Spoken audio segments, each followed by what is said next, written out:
مدینے کے لیے نکل جاتے ہیں اور راستے میں غار سور میں آپ پناہ لیتے ہیں۔ غار سور میں 3 سے 4 دن قیام کرنے کے بعد آپ صلی اللہ علیہ وسلم کو یہ محسوس ہوتا ہے کہ اب یہاں سے مدینے کی جانب ہجرت کرنی چاہیے۔ تب آپ صلی اللہ علیہ وسلم حضرت ابوبکر رضی اللہ تعالیٰ عنہ کے ہمراہ مدینے کی جانب روانہ ہوتے ہیں۔ جس طرح آپ صلی اللہ علیہ وسلم مدینے کی جانب سفر طے کرتے ہیں، اسی کے ساتھ ساتھ اگر ہم مکہ کے ماحول پر غور کریں تو ہمیں معلوم ہوتا ہے کہ وہاں پر کفاران قریش بستیوں میں اعلان کرتے ہیں کہ جو کوئی بھی محمد کو زندہ یا نعوذ باللہ مردہ پکڑ کر لائے گا، ہم انہیں بہت سے انعامات دیں گے۔ عرب میں سرخ اونٹوں کو بہت زیادہ اہمیت دی جاتی تھی، جس طرح آج ہمارے پاس مرسیڈیز وغیرہ جو لگژری کاریں ہیں، اس وقت جو ہے سرخ اونٹ کی بہت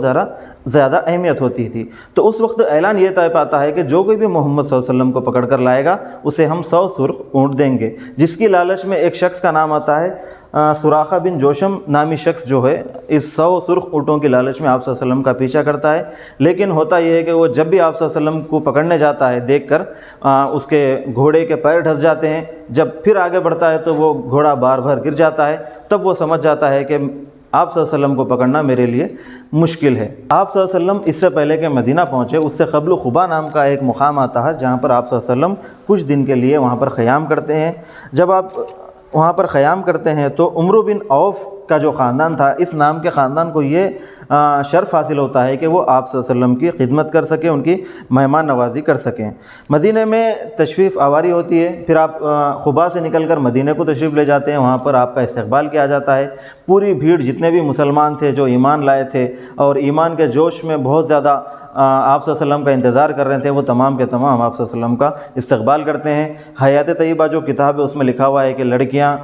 تھپ بجاتی ہوئی، گانا گاتی ہوئی آپ صلی اللہ علیہ وسلم کا استقبال کرتی ہیں۔ اس طرح آپ صلی اللہ علیہ وسلم مدینہ میں داخل ہوتے ہیں۔ عزیز دوستو، یہاں پر غور طلب بات یہ ہے کہ جس بے چینی سے اتنے دن سے نبی کریم صلی اللہ علیہ وسلم کا انتظار کیا جا رہا تھا کہ کب نبی ہمارے شہر میں تشریف لائیں گے، یہاں پر یہ بات بھی بہت اہم ہو گئی تھی کہ جب نبی یہاں پر ہماری سرزمین پر تشریف لائیں گے تو وہ کہاں پر قیام کریں گے۔ اگر کسی کے حق میں فیصلہ ہو جاتا تو یہاں پر فتنہ پیدا ہو جاتا، لیکن آپ صلی اللہ علیہ وسلم کی حکمت یہ تھی کہ آپ صلی اللہ علیہ وسلم نے فرمایا کہ یہ جو میری اونٹنی ہے یہ جس کسی کے بھی مکان کے سامنے بیٹھے گی میں اس کے گھر میں قیام کروں گا۔ چنانچہ جب وہ اونٹنی کو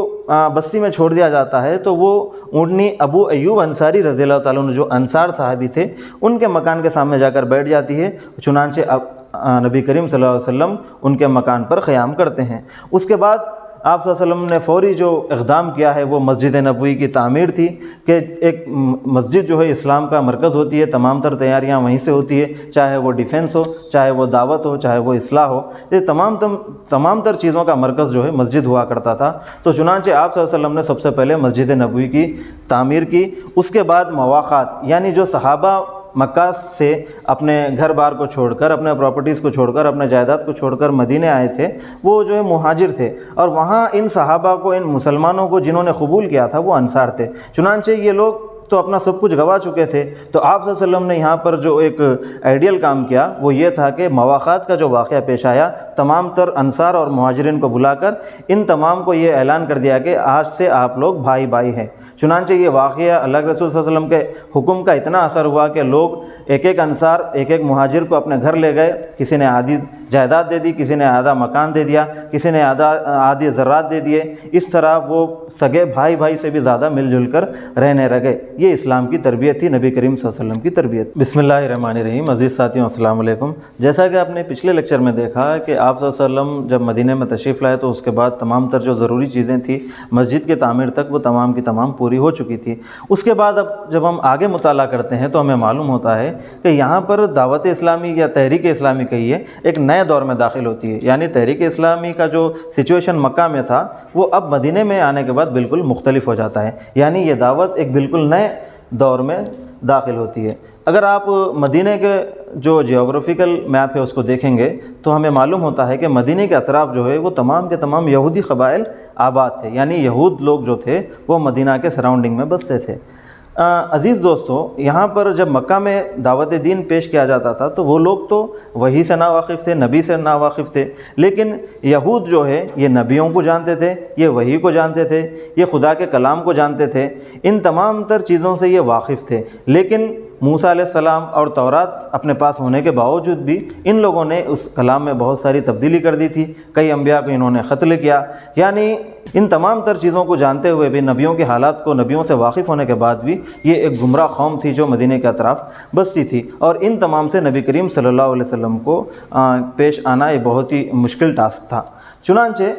ابھی ہم نے دیکھا کہ یہودیوں کی حالت کس طرح تھی۔ اس کے بعد ایک بہت بڑا چیلنج آپ صلی اللہ علیہ وسلم کے سامنے یہ پیدا ہوا کہ مکہ میں تو سیدھا کفاران قریش تھے آپ کے اگینسٹ، لیکن مدینہ میں جو ہے منافقین سے بہت بڑا سامنا تھا، کیونکہ یہ لوگ اپنے صفوں میں چھپے ہوئے آستین کے سانپ تھے، آستین کے کہ کس طرح اسلام کو نقصان پہنچاتے ہیں۔ عزیز ساتھیوں، اس موقع پر میں یہ بات بتا دینا ضروری سمجھتا ہوں کہ منافقین کسے کہتے ہیں۔ منافقین یعنی یہ لوگ کھلم کھلا کفر کا اعلان تو نہیں کرتے، اسلام سے روگردانی اور منہ تو نہیں پھیرتے، لیکن ان لوگوں کے دل میں ایمان نہیں ہوتا ہے، اور یہ تمام کے تمام جب مسلمانوں سے ملتے تو کہتے ہیں کہ ہم آپ کے ساتھ ہیں، اور جب کفار سے ملتے تو یہودیوں سے ملتے تو کہتے ہیں کہ ہم آپ تمام کے ساتھ ہیں۔ یعنی یہ مسلمان نہیں تھے، بلکہ مسلمانوں کی صفوں میں آستین کے سانپ تھے جو یہ صفوں میں پل رہے تھے۔ عزیز دوستوں، اسی دوران ایک عظیم واقعہ پیش آیا۔ آپ صلی اللہ علیہ وسلم جس وقت نماز پڑھ رہے تھے اس وقت جو ہے قبلے کی تبدیلی، یعنی اب تک جو نمازیں چل رہی تھی وہ قبلہ اول یعنی بیت المقدس کی جانب سجدہ کر کر نماز ادا کرتے تھے مسلمان، لیکن آپ صلی اللہ علیہ وسلم عین وقت جب نماز ادا کر رہے تھے آپ صلی اللہ علیہ وسلم پر اللہ کا حکم نازل ہوا، وہی نازل ہوئی کہ آپ اپنا قبلہ تبدیل کر کر مکہ کی جانب یعنی مسجد حرام کی جانب، کعبہ شریف کی جانب اپنا قبلہ کر دیجئے۔ یہ اعلان یہود کی معزولی کا اعلان تھا، نہ کہ صرف قبلے کا۔